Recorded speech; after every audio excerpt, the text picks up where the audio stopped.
Hello everyone, this is Harsha. Welcome to my channel crypto Hindi. So hi guys, आज की इस video में DeFi के बारे में बात करने वाला हूँ। सो डीफाई का मतलब है डिसेंट्रलाइज्ड फाइनेंस।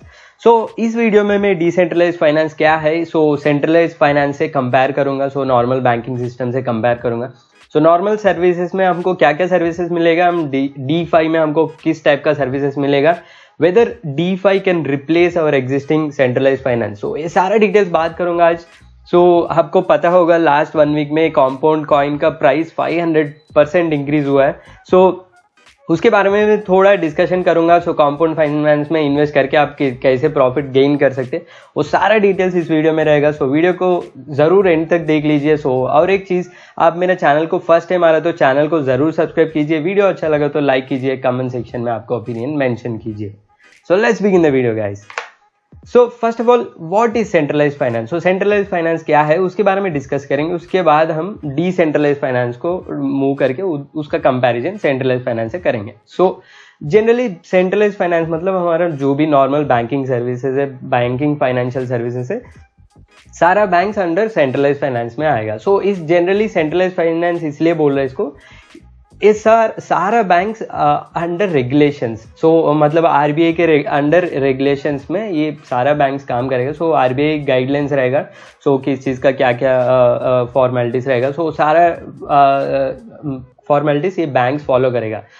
इसमें सेंट्रलाइज फाइनेंस में हमको एक गवर्निंग बॉडी रहेगा। जनरली हमारे इंडिया में आरबीआई रहेगा। जो बैंक्स को जो गाइडलाइंस हो, सारा जो भी है वो गाइडलाइंस बैंक को आरबीआई दे रहा है। सेम वे हमको 2018 में एक आरबीआई ने सर्कुलर रिलीज किया था वर्चुअल करेंसीज का और एक्सचेंजेस जो भी है वर्चुअल करेंसीज में इन्वॉल्व है, उसका अकाउंट्स क्लोज करना करके। ऐसे ही सेंट्रलाइज फाइनेंस में कोई ना कोई कंट्रोल रहेगा। हमारा फंड्स बैंक में रहेगा, बट हमारा फंड्स का कंट्रोल किसी के दूसरों के साथ रहेगा। मतलब अभी देख लीजिए, अभी जब 2018 में ऐसा बैन स्टार्ट हुआ, तब जो भी अकाउंट्स क्रिप्टो करेंसी एक्सचेंज का फंड्स बैंक में था, उसको अकाउंट को क्लोज करके उस पर्टिकुलर अमाउंट को डीडी के रूप में उसको दे दिया। मतलब उसका फंड्स कभी भी क्लोज कर सकते हैं, उसका कंप्लीट अथॉरिटी है, कंप्लीट राइट्स उसके पास है। हमको कुछ कंट्रोल नहीं रहेगा। कभी भी कुछ भी हो सकता है। मतलब कंट्रोल मतलब कुछ भी गलत हो गया तो हमको वो लोग कंट्रोल कर सकते हैं हमारा फंड्स को। बेसिकली सेंट्रलाइज फाइनेंस ऐसा है। इसमें सेंट्रलाइज फाइनेंस में क्या क्या चीजें है वो बताऊंगा। फर्स्ट, बैंकिंग सर्विसेज में हमको savings account, fixed deposit, recurring deposit, loans, insurance, overdraft facility, then debit card. ऐसे मल्टीपल ऑप्शंस अवेलेबल है बैंकिंग सर्विसेज में। बट डिसेंट्रलाइज फाइनेंस में अब कितने क्या क्या चीज अवेलेबल है वो बताऊंगा अभी। जनरली हमको savings, fix deposit, recurring deposit में हम सेविंग्स करना है तो हम सेविंग्स कर सकते हैं। एंड लोन्स में किसी को लोन चाहिए तो हम लोन ले सकते हैं। जनरली बैंक्स क्या करता है, जो भी जिसके पास फंड्स ज़्यादा है, फॉर एग्जांपल आपके पास ज़्यादा फंड्स है, आप सेविंग्स करना चाहते हैं तो लॉन्ग टर्म के लिए, आप जाके बैंक में डिपॉजिट करते हैं। फॉर एग्जांपल आप 10,000 सेविंग्स बैंक में डिपॉजिट किया, उसके ऊपर आपको बैंक अब फिक्स डिपॉजिट किया तो आप भी मार्केट के हिसाब से अराउंड 6.5 to 7.5% के रेंज में है सारा बैंक्स में। आपको annual interest based on 7.5 up to 7.5% annual interest आपको मिल जाएगा। आपका 10,000 के बदले में। बट बैंक्स क्या करेगा, बैंक्स का भी बिजनेस होना है ना, आपको इतना इंटरेस्ट दे रहा है। बैंक्स सेम 10,000 किसी और बंदा को, मतलब दूसरा बंदा को कुछ लोन चाहिए, एजुकेशन लोन या व्हीकल लोन या हाउसिंग लोन, वो बैंक को अप्रोच किया तो सेम फंड्स उस पर्टिकुलर पर्सन को लोन में दे देगा and they will charge higher interest. अब आपको 7.5 इंटरेस्ट दे रहा है, बट लोन के लिए जनरली हाउसिंग लोन के लिए 8 to 10% रेंज में रहेगा interest rate. And personal loan, education loan, ये सारा चीज 14 to 16% रेंज में भी आता है। क्रेडिट कार्ड्स और भी ऊपर है, 20 to 30% रेंज में है। ऐसा सेम फंड्स जो भी सेविंग्स में डिपॉजिट कर रहे हो, उसी फंड्स को ये लोग लोन्स के रूप में दे रहे हैं। वो इंटरेस्ट मार्जिन इसलिए है कि बैंक्स चलना है, इतना इंफ्रास्ट्रक्चर, स्टाफ पे, सैलरी पेमेंट, सारा चीजें है, इसलिए वो इतना मार्जिन रहता है। वो बैंक का रेवेन्यू इसी टाइप का जनरेट होता है। इंटरेस्ट, सेविंग्स और लोन्स के बीच में जो भी इंटरेस्ट का डिफरेंस है, वो ही है उसका रेवेन्यू। इस पर्टिकुलर सेंट्रलाइज फाइनेंस का वर्किंग ऐसा है। अभी मैं डिसेंट्रलाइज फाइनेंस के बारे में बात करूंगा। उसमें कैसे वर्क होगा, अब कितने हद तक हम सेंट्रलाइज फाइनेंस को अवॉइड कर सकते हैं, उसमें वो सारा डिटेल्स बताऊंगा अभी। First of all DeFi pulse, इस वेबसाइट में हम सारा डिसेंट्रलाइज्ड फाइनेंस एप्लीकेशंस देख सकते हैं. सो इधर स्क्रॉल किया तो हम ऊपर देख सकते हैं total value logged in USD 1.51 billion dollars. Then इसमें देख सकते हैं ये सारा प्लेटफॉर्म्स DeFi का रिलेटेड प्लेटफॉर्म्स है. इसमें चेन भी देख सकते हैं, मेजर पोर्शन इथीरियम ब्लॉकचेन में चल रहा है. सो इथीरियम का प्राइस भी इंक्रीज होने का ये एक और चीज़ है. सो बहुत सारा हाइप चल रहा है मार्केट में DeFi के बारे में, फ्यूचर है DeFi. बट मेरे हिसाब से एज पर माई नॉलेज, सो मैं जितने भी रिसर्च किया है इसमें और मुझे बैंकिंग में भी अच्छा नॉलेज है, सो मेरे हिसाब से DeFi, बहुत सारे लोग ऐसे बोल रहे हैं DeFi फ्यूचर है. So it is like banking the unbanked and DeFi अभी बैंक्स को रिप्लेस करेगा करके भी बहुत सारा बोल रहा है. सो मेरा एक ही simple answer for that, so it's just a joke. So जो भी ऐसा बोल रहा है, आई डोंट थिंक वो कैसा बोल रहा है. सो बेसिक थिंग आपको एक्सप्लेन करूंगा. फर्स्ट ऑफ ऑल DeFi ये पर्टिकुलर प्लेटफॉर्म किस टाइप का लेंडिंग सर्विसेज प्रोवाइड कर रहा है. सो उसके बाद आप ही डिसाइड करो ये हमारा एग्जिस्टिंग बैंकिंग सर्विसेज को रिप्लेस करेगा या नहीं. सो फर्स्ट थिंग, सो DeFi प्लेटफॉर्म में हमको सेविंग्स, डिपॉजिट एंड लोन, इस ये दोनों चीज़ ही मिल रहा है. सो बाकी कुछ भी अदर सर्विसेज आज की डेट में अवेलेबल नहीं है. सो मैं आज की डेट के बारे में बात कर रहा है. सो जनरली क्या होता है, सो कंपाउंड के बारे में बात करेंगे फर्स्ट. सो कंपाउंड का प्राइस बहुत इंक्रीज हुआ. सो ये कंपाउंड प्लेटफॉर्म में बेसिकली हमारे पास एक्सेस क्रिप्टो करेंसी है तो हम इसमें लॉग करके हमको उसके ऊपर इंटरेस्ट मिलेगा. इधर देख सकते हैं आपको. सो बेसिक अटेंशन टोकन अब डिपॉजिट किया तो आपको एनुअल इंटरेस्ट से 24% मिलेगा. सो इट डेफिनेटली हमारा बैंकिंग सर्विसेज से जो भी इंटरेस्ट है उससे ज़्यादा है. I will agree that. Then आप लोन लिया तो आपको 32% एनुअल इंटरेस्ट पे करना होगा. सो इन दोनों के बीच में मार्जिन रहेगा. So that also I will agree. Then इसमें हमारा एग्जिस्टिंग DeFi मार्केट में, सो ये डिसेंट्रलाइज फाइनेंस जो भी है, सो इसमें हमको लोन लेना है तो हम कोलैटरल भी रखना है. सो कोलैटरल भी उसी क्रिप्टो करेंसी में और अदर क्रिप्टो करेंसी में रखना होगा. सो इट्स सिंपल लाइक, सो आप बेसिक अटेंशन टोकन $1000 लोन लेना है तो आपको at least $120 worth of any other currencies आपको डिपॉजिट करना होगा. सो इसका मतलब क्या है, आपको फंड्स आप फंड्स डिपॉजिट करो, उसी में से आपको थोड़ा इंटरेस्ट मिलेगा. सो ये है आज की डिसेंट्रलाइज फाइनेंस का स्ट्रैटेजी. सो आप 1 लाख डिपॉजिट करो और उसी 1 लाख के ऊपर आप 70,000 लोन ले लो. सो ये बहुत फनी है ना. सो इसका मतलब क्या फ्यूचर है. सो इसमें जो भी फंड्स मेरे पास ऑलरेडी है उसके ऊपर लोन ले रहा है मैं. इसमें कुछ बहुत सारे लोग बोल रहे हैं बैंकिंग सिस्टम को, मतलब बैंकिंग सिस्टम नेक्स्ट फ्यूचर में DeFi बहुत कंपटीशन देने वाला है, बट मुझे तो नहीं दिख रहा है वो सब.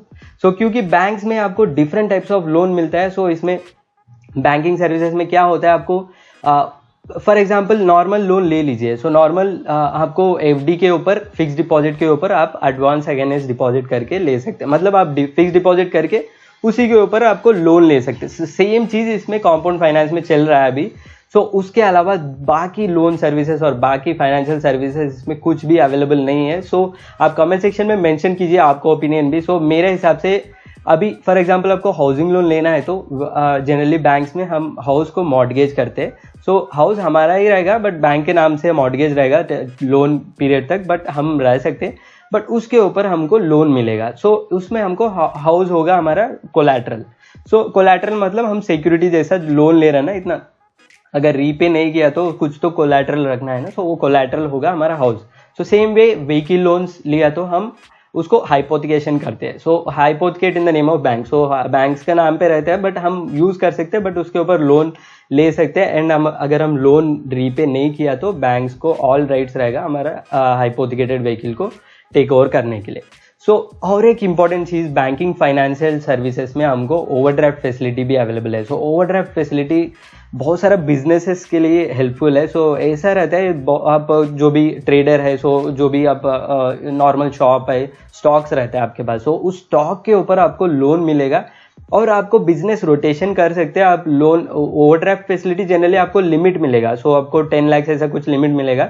सो आपको उतना लिमिट में आपको जितना चाहिए उतना अमाउंट यूटिलाइज कर सकते हैं day to day fund transfer activities के लिए. देन उसी के ऊपर आपको इंटरेस्ट पड़ेगा, देन आप उसको रीपे कर सकते हैं. सो ओवरड्राफ्ट फैसिलिटी में भी ऐसा अच्छा ऑप्शन है.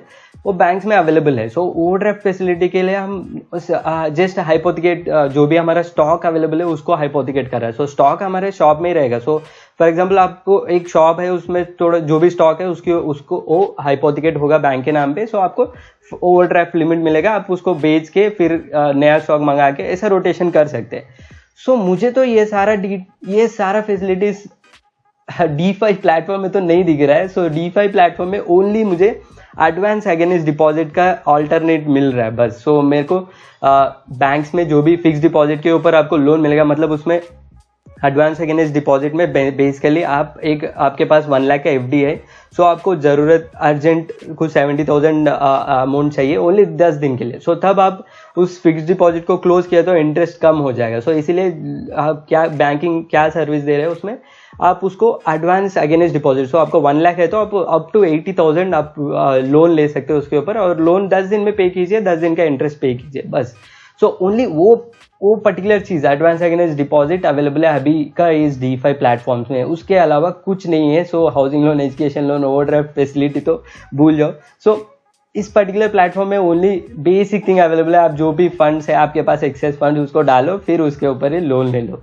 सो ये बहुत फनी है। सो जो भी DeFi फ्यूचर है बैंक्स को रिप्लेस करेगा, it's just a joke and I don't agree with them. So अभी जो भी मेरा जो भी कमेंट्स के लिए आप एग्री करते हैं नहीं करते, आप कमेंट सेक्शन में मेंशन कीजिए। सो अभी हो गया DeFi के बारे में। So DeFi is not going to replace our banking services, not at all. So if DeFi banking services को रिप्लेस करना है तो सो मॉर्टगेज लोन ये सब हाइपोथिकेशन ये लोन्स देना पड़ेगा। सो वंस ये पर्टिकुलर जो भी है फिर से सेंट्रलाइज में आ जाएगा, सो तब तक ये DeFi नहीं रहेगा। सो एनीहाउ, सो DeFi के बारे में बात किया। अभी हम कंपाउंड फाइनेंस में इन्वेस्ट करके कैसे अर्न कर सकते हैं वो बता दूंगा। So DeFi is not going to replace banks, that is for sure, but DeFi platform में आप अच्छा खासा अर्निंग कर सकते हैं। सो वो तो मैं गारंटी दे दूंगा, जो बैंक्स में आपको इंटरेस्ट मिल रहा है उससे भी 10 टाइम्स मोर हम इसमें DeFi प्लेटफॉर्म में अर्न कर सकते हैं। सो वो तो गारंटीड है। So but it's not going to replace any bank. Then so generally compound finance में इतना हाइप क्यों हो रहा है? फर्स्ट ऑफ ऑल इसका सप्लाई बहुत कम है। So only total supply 10 million tokens है, even less than bitcoin total supply. Then इसमें circulating supply only 2.5 million coins available है। सो ये एक चीज़ है एंड ये DeFi प्लेटफॉर्म में है। सो एक मेन इंपॉर्टेंट थिंग है, सो इसमें हमको कंपाउंड फाइनेंस में हम जो भी लोन ले रहा है, सो इसमें हम पर्टिकुलरली ये DeFi प्लेटफॉर्म इसलिए सिक्योर है। सो DeFi प्लेटफॉर्म में हमको जो भी कॉइन्स में ऊपर हम लेंड कर रहा है या लोन ले रहा है, सो सारा कॉइन्स हमारा कंट्रोल में रहेगा। सो जनरली हमको बाइनेंस में भी लोन ऑप्शन अवेलेबल है, it's work in the similar way, but Binance वाला DeFi नहीं है क्योंकि वो वैलेट का डिटेल्स वो सब बाइनेंस के कंट्रोल में रहेगा। सो इवन हमको फिक्स्ड इनकम प्लान अवेलेबल है BitBNS में, उसमें भी कॉइन्स का कंट्रोल BitBNS में रहेगा। सो इसलिए वो DeFi नहीं है, बट उसमें भी हमको सिमिलर रिटर्न्स मिलेगा। बट कंपाउंड और एनी अदर DeFi प्लेटफॉर्म्स में हमको हमारा फंड्स हमारे कंट्रोल में रहेगा। बेसिकली हम इसमें मेटामास्क के थ्रू इंटरेक्ट करते हैं हम। सो मेटामास्क के थ्रू जो भी फंड्स है हम उसमें इंटरेक्ट कर सकते हैं। देन हर एक ट्रांजैक्शन के लिए हमको गैस फी कटेगा। सो उसके ऊपर भी आप थोड़ा फोकस कीजिए। सो क्योंकि आप ज़्यादा अमाउंट इन्वेस्ट किया तो तभी आपको प्रॉफिट मिलेगा। सो अभी इन्वेस्टमेंट के बारे में बात करेंगे। सो अभी आज के हिसाब से बेसिक अटेंशन टोकन का 24% एनुअल इंटरेस्ट मिल रहा है। सो मतलब हम 100 रुपीज़ आज इन्वेस्ट किया तो आफ्टर 1 ईयर 125 रुपीज़ होगा। बट ये एनुअल इंटरेस्ट रेट है gas, so on A daily basis हमको होगा। बट ये particular interest rate based on market, कितने लोग सप्लाई दे रहे हैं, कितने लोग बोरो कर रहे हैं उसके ऊपर रहेगा। एंड इसका इंटरेस्ट कम भी हो सकता है, इंक्रीज भी हो सकता है। सो वो पूरा साल तक सेम नहीं रहेगा। सो एक और इंपॉर्टेंट चीज़ है, हमारा बैंकिंग सिस्टम में 7.5 इंटरेस्ट में हम डिपॉजिट लिया तो एंड तक सेम इंटरेस्ट रहेगा। सो जब तक हम उसको क्लोज नहीं करते सेम रहेगा, बट इसमें ये चेंज हो सकता है। सो एक और चीज़, सो हमको इसमें डिपॉजिट करने के और हम इसमें सप्लाई दे रहा है या हम बोरो कर रहे हैं, दोनों चीज़ में हमको as a bonus compound token मिलेगा। सो ये एक बहुत इंपॉर्टेंट चीज़ है इसमें कंपाउंड फाइनेंस में। ये एडिशनल बेनिफिट है हमको एज ए कंपाउंड, हम इन्वेस्टमेंट कर रहा है या लोन ले रहा है। So as we are doing liquidation, so ये लिक्विडेशन माइनिंग भी कहते हैं इसको। सो इसमें हमको थोड़ा एडिशनल कंपाउंड कॉइन्स भी मिल जाएगा। सो उसका कैलकुलेशन दिखा दूंगा, ये पर्टिकुलर prediction.exchange में हम कैलकुलेशन कर सकते हैं। अगर बेसिक अटेंशन टोकन में हम 1000 बेसिक अटेंशन टोकन स्टेकिंग कर रहा है, तो हमको कैलकुलेट के ऊपर क्लिक कीजिए, तो इधर दिख जाएगा। सो आपको as a bonus 0.5 comp tokens मिल जाएगा, सो इन 1 ईयर। सो उसका प्राइस है आज के हिसाब से $161। सो इंक्रीज भी हो सकता है, डिक्रीज भी हो सकता है। देन इंटरेस्ट कॉम्पोनेंट ओनली हमको 58.49% मिल रहा है। देन हमारा टोटल एनुअल रिटर्न्स हो गया 89%, दैट इज $220 हमको $220 इन्वेस्ट किया तो 246 ऐसा कुछ हो रहा है हमको। सो देन इसमें 89% हमको रिटर्न्स मिल रहा है। सो जो भी हम $246 इन्वेस्ट किया उसमें हमको $220 एज ए एडिशनल इंटरेस्ट मिल रहा है। So at the end of the year हमारे पास $460 ऐसा कुछ रहेगा। बट इसमें भी एक और इम्पॉर्टेंट थिंग ये है गाइस, सो ये पर्टिकुलर आज के हिसाब से है ये। सो कल डिफरेंट हो सकता है, परसों डिफरेंट हो सकता है। सो आपको सिंपल एग्जांपल दिखा दूंगा। मैं कल रात को नॉट इवन 12 आवर्स, सो कल रात को मैंने मेरा तेलुगु चैनल में सेम वीडियो बनाया। सो उसमें भी सेम कैलकुलेशन देख लीजिए आप, बैट टोकन्स में 1000 डाल के कैलकुलेट किया। यस्टरडे नाइट मुझे 112% प्रॉफिट मिल रहा था। सो आज हो गया 89%। सो इसमें हमको कोई गारंटी नहीं है हमको हर दिन सेम इंटरेस्ट मिलेगा करके। सो एवरी डे चेंज हो सकता है। सो एवरेज लिया तो हमको 60-70% के आसपास मिल सकते हैं, वो मेरा गेसिंग है। सो मे बी उसके भी कम हो सकते हैं, ज़्यादा भी हो सकता है। सो अब ये सारे डिटेल्स कंसिडर करके उसमें कंपाउंड फाइनेंस में इन्वेस्ट कीजिए। सो इन्वेस्ट करने से पहले ज़्यादा रिसर्च करना ज़रूरी है। सो इसमें देख सकते हैं कल वाला वीडियो में मैंने डाला, इसमें सेम टोकन्स के लिए मुझे 0.62 कॉम मिल रहा है और मेरा टोटल रिटर्न्स हो गया 112%। बट अभी ओनली मुझे 89% मिल रहा है, ऑलमोस्ट 20% कम मिल रहा है। सो मे बी कल तक 60 हो जाएगा, परसों 20 हो जाएगा। सो हमको नहीं पता। सो कितने भी हो सकते हैं, बेस्ड ऑन मार्केट ट्रेंड। सो कितना बोरोवर्स है, कितना सप्लायर्स है, उसके ऊपर डिपेंड होगा इसका रिटर्न्स। सो ये चीज़ माइंड में रख के आप कंपाउंड फाइनेंस में इन्वेस्ट कर सकते हो। सो इसके कैलकुलेशन के हिसाब से हम बेसिक अटेंशन टोकन में इन्वेस्ट किया तो हमको ज़्यादा रिटर्न्स मिलेगा। बाकी सब में इधर देख सकते हैं इंटरेस्ट रेट कैसा है। सो नेक्स्ट होगा ये व्रैप BTC। सो इसमें 18% मिल रहा है। सो बहुत सारा ऐसा है। सो इसमें हमको 89% मिल रहा है। सो एक अच्छा, but compare to banks 89% is a huge returns. So हमको 89% हमको एनुअल इंटरेस्ट है। सो 89% डिवाइडेड बाई 12 देखते हैं, 12 मतलब 12 मंथ। सो मैंने हर मंथ हमको 7.48% हमको इंटरेस्ट मिलेगा हमारा फंड्स पे। जनरली अभी के मार्केट ट्रेंड्स में बैंक्स में हमको ईयरली भी इतना नहीं मिल रहा है। 7.4% interest on fix deposit, yearly interest में भी इतना नहीं मिल रहा है। एवरेज लिया तो हमारा सारा बैंक्स का एवरेज लिया तो, बट हमको DeFi में कंपाउंड फाइनेंस प्लेटफॉर्म में हमको विद इन 1 मंथ हमको जो बैंक्स 1 ईयर में दे रहा है हमको 1 मंथ में उसमें कमा सकते हैं। सो ये बहुत बड़ा एडवांटेज है हमारा DeFi प्लेटफॉर्म्स में। बट कंपेयर टू बैंक्स एक थोड़ा डिफरेंट है। सो इसमें हर ट्रांजैक्शन के लिए हमको छोटे ट्रांजैक्शन डिपॉजिट करना है तो विड्रॉ करना है तो हर चीज़ के लिए गैस फीस लगेगा। अराउंड हमको $5 to $10 गैस फी में चले जाएगा। सो नॉर्मल किया तो अब सो उसके हिसाब से आपको प्रॉफिट भी मिल जाएगा। जो ज़्यादा अमाउंट इन्वेस्ट किया तो अच्छा है, $50 या $100 के अंदर इन्वेस्ट किया तो आपको ज़्यादा प्रॉफिट्स नहीं मिलेगा क्योंकि गैस फी में चले जाएगा। सो ज़्यादा अमाउंट इन्वेस्ट किया तो ही आपको इसमें प्रॉफिट्स मिलेगा। सो ये है गाइस आज का video all about DeFi platforms, compound and comparison with banking system. So आपका ओपिनियन जो भी है कमेंट सेक्शन में मेंशन कीजिए। सो आपको वीडियो अच्छा लगा तो लाइक कीजिए। इतना पूरा वीडियो देख लिया तो आप मेरे चैनल को भी ज़रूर सब्सक्राइब कीजिए। सो ये है गाइस आज का video. That's all, thanks for watching. जय हिंद।